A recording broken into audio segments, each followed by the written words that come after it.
Hello guys, तो अभी हम लोग आ चुके हैं गिरिडीह का रजदहा नेचर पार्क। देख सकते हैं आप लोग। और इधर देखिए पार्किंग है, बाइक का 10 रुपये लगता है गाड़ी पार्क करने का।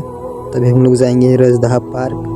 तो अभी हम आ चुके हैं टिकट काउंटर पर। 20 रुपये दाम है एक टिकट का। तो हम लोग का चाहिए 4 टिकट। तो भैया से हम ले रहे हैं 4 टिकट।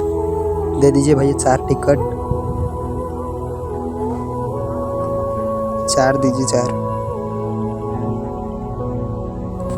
पहले 10 रुपये था, 20 रुपये हो गया टिकट का दाम।